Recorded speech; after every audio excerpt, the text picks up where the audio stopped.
Bonsoir et bienvenue à cette réunion de votre conseil municipal du 6 novembre 2023.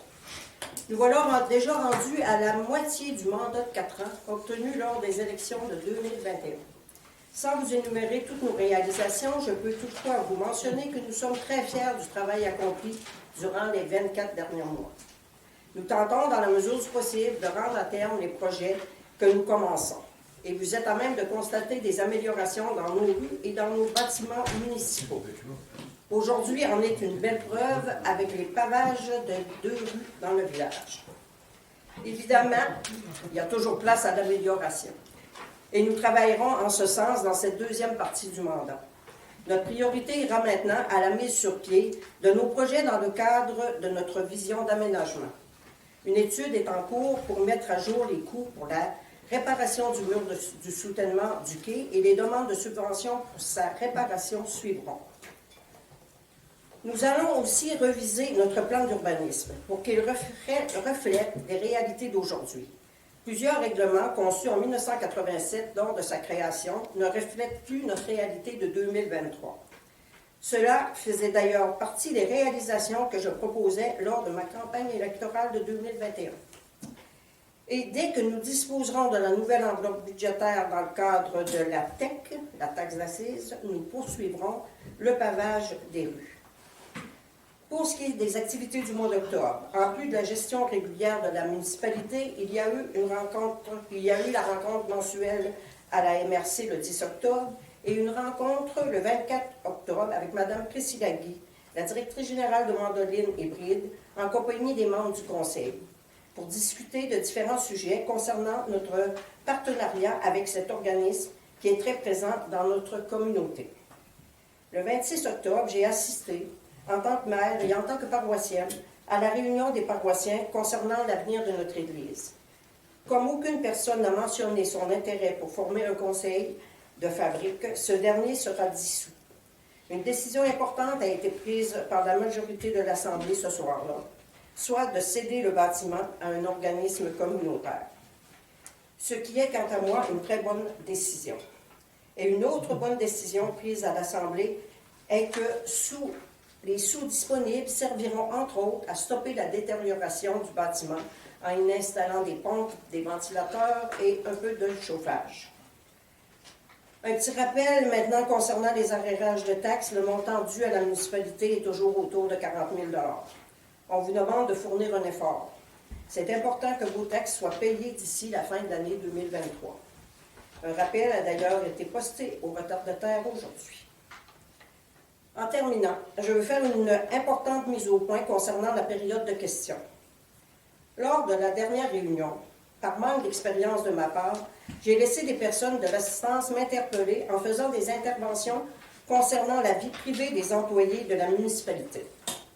Il a été question de leur état de santé, de leur âge et de leurs compétences, faisant ainsi preuve de préjugés et de discrimination fondés sur l'âge. Une démonstration pure et dure d'agisme, ce qui est tout à fait inacceptable. Ça n'arrivera plus. Je dis bien aucune intervention touchant la vie privée des employés ou encore des élus ne sera tolérée ici dorénavant. Que ce soit bien entendu. Aussi, pour ce qui est de l'intervention des élus lors de la réunion, sachez qu'en tant que présidente de l'Assemblée, j'accorderai toujours la parole aux élus qui voudront intervenir. Personne n'est muselé autour de cette table. Les élus me demanderont la parole et je leur accorderai. Et je pourrai moi-même leur demander d'intervenir si je le juge nécessaire. Donc, sur ça, passons à la lecture de l'ordre du jour. Vérification du quorum. Nous avons quorum, nous sommes tous présents. Et mot de bienvenue, je viens de le faire. Lecture et adoption de l'ordre du jour. Adoption du procès-verbal du 2 octobre. Analyse des comptes payés et à payer. Dans les affaires nouvelles, en A, séance régulière du Conseil de 2024. B, règlement taxe de financement centre 911. C, bilan du comité de développement saison camping 2023. D, mandat à la MRC de la Matanie. E, demande de Don Louise Amélie. F, citation bâtiment patrimonial église. G, facture mon sterling, dépassement de TEC sur le surplus. H, soumission électropage pour 2 nouvelles lumières. Et je voulais ajouter en I, il va y avoir ajout valve réductrice de pression pour la sécurité incendie. C'est une information que j'ai reçue en fin de journée. Donc, je demande une proposition, s'il vous plaît, pour l'acceptation de l'ordre du jour. Joanny Dion, je propose. Merci. Pour maintenant, le procès-verbal du 2 octobre dernier. Vous en avez pris connaissance. Les élus, vous l'avez eu à la préséance. Est-ce que tout vous semble conforme? Oui. Donc, on va adopter le procès-verbal. Merci.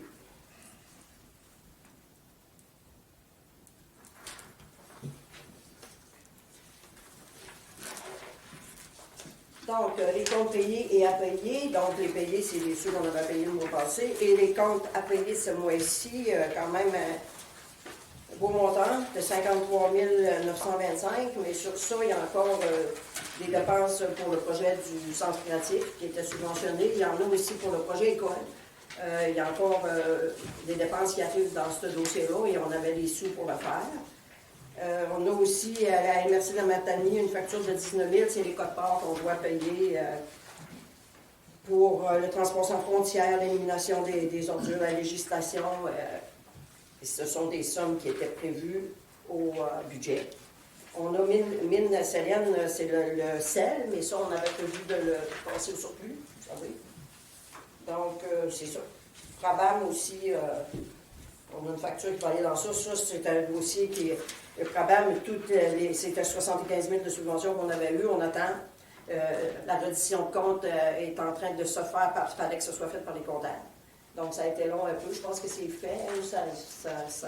Mais là, il faut envoyer ça au gouvernement. Fait que là, ça, ce sont des dépenses que nous avons absorbées. Donc, je peux vous dire qu'on a hâte d'avoir le remboursement du gouvernement. Donc, ça me prend une proposition des comptes, s'il vous plaît. Richard Gagné. Merci. Donc, dans les affaires nouvelles, oui, vous savez, comme à chaque année, à ce temps ici, il faut adopter les dates pour les séances régulières en 2024. Donc, les conseillers en ont pris connaissance. On n'a plus compte des fêtes. Mais quand il y aura une fête, ce sera le lundi suivant. Donc, c'est ça. Fait que on va pouvoir vous mettre le calendrier des réunions. Je vais le mettre sur ma page et ça va être mis aussi dans le pigeonnier ou sur le tableau dans l'entrée de l'édifice municipal. Ça prend une position pour ça aussi? Oui. Merci. Maintenant, règlement, taxe financement que Centre 901. Oui, on l'avait adopté le mois passé, mais il y avait eu un petit peu il y avait une erreur dans les numéros de règlement. Donc, ils nous ont demandé de le repasser quand c'est juste une formalité. Fait que ça me prend une proposition, s'il vous plaît. Bilan du CDM, du comité de développement. C'est la période du 1er octobre au 30 septembre 2023. Encore une belle année au camping, grâce à la gestion rigoureuse de Mme Bernatchez et de ses employés. Donc, en revenu, on a un total de 47 202,8 et en dépenses, 43 672,14. Donc, un surplus de 3 529,94. Je vous rappelle que ces infrastructures sont des infrastructures municipales, mais qui ne coûtent rien à la municipalité. Parce qu'il y a quelqu'un qui me posait la question il n'y a pas longtemps, à savoir, il disait que le CDM ne payait rien au camping. J'ai trouvé ça extrêmement bizarre parce que, dans le fond, c'est connu depuis des années que c'est le comité de développement qui s'occupe du camping, qui en a la gestion et qui paie que tous les revenus du camping, des locations de chambres et d'appartements et tout ça, ça s'autofinance. Ce sont des infrastructures qui s'autofinancent et qui ne sont pas à la charge des contribuables. Vous n'êtes pas taxé pour les activités du camping et c'est-à-dire tout l'entretien de l'édifice couturier. À chaque année, il y a des choses nouvelles qui se rajoutent. Et cette année, ils ont rajouté une douche, ils ont fait des travaux d'électricité. Donc, c'est géré de main de maître par Mme Bernatchez et ses employés. Et on va d'ailleurs, sur la suggestion de M. Pelletier, envoyer une lettre de félicitations à toutes ces personnes qui font en sorte que nous avons des gens qui s'occupent des infrastructures municipales et qui font en sorte que ça ne coûte rien à la municipalité et ça fait venir des touristes à Mare-Soulier et c'est un plus pour nous. Donc voilà, on n'a pas besoin de résolution pour ça, c'était une information. Mandat à la MRC de la Matanie, oui, c'est ça. Comme je vous ai parlé en entrée de jeu, on va changer des règlements dans notre plan d'urbanisme et il faut passer une résolution pour mandater un urbanisme de la Matanie qui va venir nous aider à faire ça. Il n'y aura pas de frais, ça fait partie de leur service, sauf qu'on va payer leurs frais de déplacement parce qu'ils vont devoir se déplacer de Matane pour venir. Fait que nous, les conseillers, on va se rencontrer bientôt ensemble, en amont, pour voir ce que déjà nous voulons changer. Ensuite, nous allons convoquer l'urbanisme de Matane qui va venir. Puis là, pour ça, il va falloir passer le règlement. C'est un processus qui va être assez long, mais qu'il faut faire. Donc ça me prend une proposition.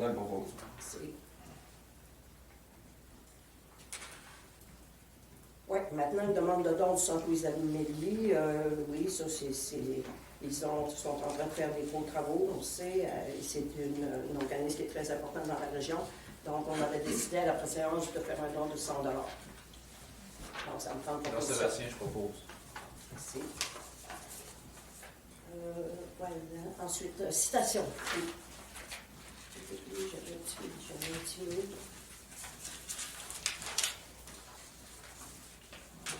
C'est ça, citation bâtiment patrimonial église. Donc, en tant que municipalité, puis afin de permettre à tout organisme intéressé à faire un projet pour revitaliser notre église, je vais reprendre, je vais mettre mes mots en ordre. Intéressé à faire un projet pour revitaliser notre église et d'aller chercher des subventions dans le programme de requalification des lieux de culte, nous citerons par règlement notre église comme bien patrimonial. Cette citation est une exigence dans le cadre de ce programme de subvention et doit être faite par une municipalité et elle lui permettra aussi d'établir des orientations pour préserver, réhabiliter et mettre en valeur le bien. Ce qui veut dire que les projets présentés pour la réhabilitation de notre église devront rencontrer les orientations du règlement de citation. L'avis de motion pour ce règlement sera présenté à la prochaine réunion du conseil municipal. Et comme c'est un règlement qui est assez ardu à faire, j'ai demandé l'aide d'une firme spécialisée dans ça, qui s'appelle l'entremise, et qui pourront nous aider à faire l'exercice, parce qu'il faut, au niveau architectural et au niveau de l'histoire de l'Église, en tout cas, c'est un document qui est assez, puis il faut justement déterminer des orientations. Il peut aussi y avoir là, il y a l'immeuble qui peut être cité, puis il peut y avoir des objets aussi dans l'Église qui vont être cités aussi, mais qui vont être cités comme du patrimoine. Ce qu'il faut qu'on fasse, et ça sera pas, c'est pas comme, vous savez, des fois, il y a des bâtiments patrimoniaux là, qui sont régis par des grosses structures là, où ils ne peuvent pas rien faire. Ça, c'est pas tout à fait la même chose. Là, on cite l'Église comme un bien patrimonial pour notre village. Ça veut dire qu'il y a une importance dans notre patrimoine. Donc, c'est ça la différence avec... parce qu'elle ne pourra pas être citée, l'Église n'est pas assez vieille pour ça, pour être citée comme un bâtiment patrimonial. Donc, mais ça se fait beaucoup. La firme qu'on a engagée pour faire ça, ils l'ont déjà fait. Il y a des exemples partout dans le Québec là, parce qu'il y a de plus en plus d'églises qui sont cédées là, dans les communautés. Donc, c'est un exercice qui est obligatoire et, comme je vous disais, le gouvernement du Québec offre un fonds pour la réhabilitation, la requalification des lieux de culte. Et pour que l'organisme puisse avoir des subventions, il faut que le bâtiment soit cité patrimonial par la municipalité. Donc, c'est un exercice qu'on va faire. Ça veut dire que ça va coûter quand même des sous. C'est 10 heures. La dame m'offre une banque d'heures de 10 heures autour de 125 $. Donc, ça va nous coûter 2 250 $ pour ça, mais ça peut être moins. Ça va dépendre de combien de temps on va faire pour... Donc, ce sera la participation de la municipalité à cet important dossier, je trouve. Donc, c'est un vélo propose. Merci. OK. Facture Mont-Sterling, dépassement B. La facture, ben là, vous voyez, vous avez vu, aujourd'hui, les 2 routes sont faites, ça a été par la peau des dents, là, et ce matin, on me disait que peut-être qu'ils ne pourraient pas tout faire, fait que là, on a poussé, finalement, parce qu'ils voulaient finir avant l'amortisseur, mais là, ils ont toffé, ils ont fait, parce que là, c'est à cause de la neige qu'ils annonçaient, c'est ça qu'ils avaient peur, eux. Donc, finalement, l'asphaltage de pavage est fait partout où on voulait. Sauf que là, ce que vous avez dû remarquer qu'il manque le rechargement d'accotement. Les accotements, là, il y a des places où c'est plus haut. J'ai parlé au responsable en fin de journée. Il m'a dit que s'il fait beau demain, ils vont venir le faire. En tout cas, aussitôt, puis là, ben, là, on nous annonce 10 à 15 dans les centimètres de neige. Fait qu'après, quand ça va fondre, il serait censé venir, parce que ça, c'est compris dans la facture. Ça coûte quand même 10 000 $. Donc, pour faire, c'est sûr, fait que les rechargements d'accotement. Mais au moins, c'est mieux que c'était. Donc, on est bien content. C'est là, on n'en parlera plus. Après ça, on va continuer. On aurait voulu en faire plus, mais voyez, là, la facture est quand même de 137 956,16 $. Puis sur ça, il faut que on ajoute 50 de la TVQ. Parce que ça, c'est. Nous, on est remboursé pour la TPS, c'est pour 50 de la TVQ, puis il y a 50 de la TVQ que nous devons payer. Donc, dans la taxe d'assises, il restait 113 790. Donc, il y a une différence de 24 166,13 $. Mais si on ajoute environ, moi je parle environ 10 000 là, pour le 50 de la TVQ, donc c'est 35 000 qu'on va devoir aller prendre sur le surplus. Parce que là, c'est sûr que la première facture qu'ils nous avaient faite, c'était de 192 000, parce qu'on voulait se rendre plus loin dans la rue des Pionniers. Donc, on a baissé nos ordres. On a fait, mais là, ça, on ne pouvait pas faire moins que ça. Là, on trouvait qu'il fallait que les 2 roues soient faites, puis en avant la caserne, nous, on avait déjà. Puis là, on a sauvé aussi parce que vous avez vu qu'ils ont arrêté, parce qu'il y avait déjà de l'asphalte qui avait été fait après Arthur. Donc, c'est ce que ça coûte 292 $ la tonne métrique, plus d'autres frais qui s'ajoutent. Donc, pour la corruption de la couche, de ça, fait que ça fait ça. Donc, c'est un 35 000 qu'on va probablement devoir aller chercher sur le surplus. Donc, ça me prend une proposition pour ça quand la facture finale va arriver. Joanie Dion, je propose. On va la passer tout de suite parce que. Voilà. Ensuite de ça, soumission électropage pour 2 nouvelles lumières de Gugu. Vous savez qu'on avait, à une réunion précédente, on avait eu des demandes, 2 demandes, ben, une demande entre autres pour une lumière dans la rue du Quai, et on avait décidé aussi d'en mettre en ajouter une dans la rue de la Rivière. J'ai eu la soumission pour les potences, puis les lampes, tout ça, c'est Électropage qui fait ça.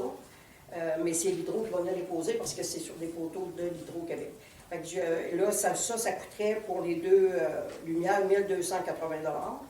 Mais là, aujourd'hui, j'ai fait la demande à l'Hydro. Il y a un formulaire spécial pour les municipalités, puis il faut envoyer des photos, puis c'est eux qui vont me dire s'ils peuvent en installer sur les poteaux qu'on a choisis. Puis là, j'ai vu que dans celle-là, sur la rue du Quai, il y a pas mal d'affaires dessus. Mais il y en a déjà eu une. Oui, il y en a déjà eu une dans celle-là. Bon. Il y en a déjà eu une dans ce poteau-là. Oui.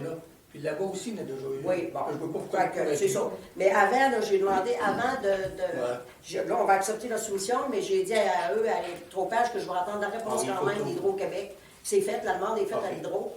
Je lui ai demandé de me donner une réponse assez rapidement. Mais l'Hydro, là, ça peut être long, par exemple, dans qu'ils viennent les installer. Mais au moins, les demandes sont faites. Les potents vont être achetés. Fait que ça avance. C'est bien, fait que ça me prend une résolution pour ça. Une résolution. Une proposition. Okay. Donc, oui, on avait ajouté ça. Ajout d'une valve réductrice de pression. Bon, ça, c'est une bonne nouvelle parce que dans le cadre du schéma de couverture de risque au niveau des incendies, on nous demandait un réservoir souterrain à la colonie pour en cas de feu et tout. Et ça, c'était une dépense de 75 000 $ qu'on avait tout le temps sur qu'on savait qu'il aurait fallu prendre une décision bientôt. Sauf que, vous savez que GDS a tout rénové leur installation à l'usine de Station de pompage. Ouais, à leur station de pompage. L'ancienne de... Ouais. Donc, Steve Dumont, qui est le directeur du service incendie de la route de Gaspésie, est allé visiter ça. Puis là, avec eux, ils ont parlé, ils ont installé un système de remplissage extérieur sur le bâtiment pour nos camions en cas d'incendie, soit au moulin, soit dans la colonie. Ça veut dire que ce qui fait en sorte que nous n'avons pas besoin d'installer de réservoir souterrain d'eau d'une valeur de plus de 75 000 avec l'installation. Par contre, en discutant avec l'ingénieur des travaux, nous nous sommes rendus à l'évidence que nous allons avoir besoin d'une valve réductrice avec un carré mural extérieur, en tout cas, je vous donne des détails, afin de réduire la pression de la pompe pour éviter des bris sur nos réservoirs de camions. Donc, ce qui fait en sorte que ça, c'est une très belle collaboration avec GDS, d'abord. C'est une entreprise qui est très... qui pour nous est importante et qui était un bon, un citoyen corporatif qui refuse pas habituellement, jamais presque, de collaborer avec la municipalité pour des entreprises de ce genre-là. Tu vois, eux, ils ont fait tous ces travaux-là et c'était pas, dans le fond, oui. Ils ont agrandi aussi le bassin d'eau pour les services incendies. Bon, c'est ça. C'est sûr que pour eux, c'est avantageux aussi, mais pour nous, la municipalité, c'est une grosse économie que l'on fait. Donc, cette valve-là, ça va, il m'a dit à peu près 3 800 plus 1 000 4 800. Donc, mais Steve Dumont m'a dit qu'on pouvait le prendre à même notre budget de sécurité incendie. On a un budget de 40 000 je crois, là, dans le budget, qu'on a des choses. Fait qu'on va prendre ça à même pour cette valve-là. Donc, pour nous, c'est une économie extraordinaire. Puis, ça va être, quand c'est par rapport au schéma de couverture de risque, ben, on va être correct. Puis ça, c'est merveilleux. Ça veut dire, les camions vont venir recharger. Là, ils vont pouvoir, s'il arrive de quoi à Colonie, il va y avoir assez d'eau pour se charger. Fait que c'est pas loin. Surtout l'hiver. Oui, c'est ça. Donc, ça, c'est une très bonne nouvelle. Donc, on va faire ça. C'est le fun, ça, des bonnes nouvelles comme ça. Donc, il y avait aussi, j'avais pas mis dans l'ordre du jour, j'avais pas dit un dossier citoyen. Non, tu ne l'as pas Oui, mentionné. ouais. Ben, il aurait fallu, parce que pour adopter l'ordre du jour, en tout cas, il faudrait, avec l'ajout du point 26, demande du 26 rue du Quai, accès à l'eau l'hiver. Parce qu'il était marqué dans le dossier citoyen, quand j'ai fait la lecture de l'ordre du jour, je ne l'ai pas dit. Donc, vous acceptez pareil l'ordre du jour avec cet ajout? Oui. De toute façon, vous l'envoyez toujours ouvert. Oui. Donc, c'est ça. Je vais oublier, c'est la madame, c'est la personne qui demeure à. C'est madame Jenny Duguay, c'est au 26 rue du Quai. C'est le dernier chalet, dans le fond, au quai, là. C'est une demande officielle, c'est que la dame, elle voudrait qu'on laisse le service d'eau pour l'hiver. Mais par contre, tous les citoyens, la plupart des gens qui ont des chalets au quai ont signé une entente avec la municipalité où il est bien inscrit que le service d'eau est coupé du 31 octobre au 1er mai. Parce qu'il faut considérer que ce sont des chalets et ces résidences, ce ne sont pas des résidences permanentes. Donc, c'est une question de... Parce que l'installation n'est pas adéquate pour l'hiver. Ça peut geler et ça peut occasionner beaucoup de dépenses à la municipalité. Et je sais que ça a toujours été entendu, quand les installations étaient faites aussi, que ce serait pour la période d'été. Et c'est dommage, mais c'est comme ça. Donc, parce que s'il y a un bris, c'est tout le monde qui va payer pour ça. Là. Puis ça va occasionner de la machinerie et des choses comme ça. Parce que c'est pas creux, c'est pas été creusé, ça n'a pas été installé comme pour les résidences permanentes. Donc, c'est ça, malheureusement, on doit refuser la demande. Et en plus, la dame a signé l'entente, est au courant que c'est comme ça que ça fonctionne. Tu vois, là, on marque 31 octobre, mais là, on est rendu au 6 novembre. On n'a pas encore coupé, on attend là, quand il y a vraiment apparence de gel. Là, on ne fait pas exprès là, non plus, là, mais malheureusement, c'est ça. Mais par contre, ils se servent ils ont le service d'égout. Donc, ils peuvent, tu sais, l'eau s'écoule quand même, tu sais, c'est moins pire qu'avant. Avant, il n'y avait pas d'égout. Donc, il faut qu'ils transportent de l'eau, c'est ça. Donc, voilà. Ça, on prend-tu une résolution ou c'est une décision? Non, c'est pas Non, de- on va dire qu'il n'y a pas de dépense, donc c'est juste une décision. On fera part à la madame que c'est ça. Donc, voilà, on est rendu au dossier des conseillers. Est-ce que vous avez quelque chose? Maintenant, on est rendu à la période de questions. S'il n'y a plus de questions, on va lever l'Assemblée qui propose. Renaud, c'est bien. Merci beaucoup. À la prochaine.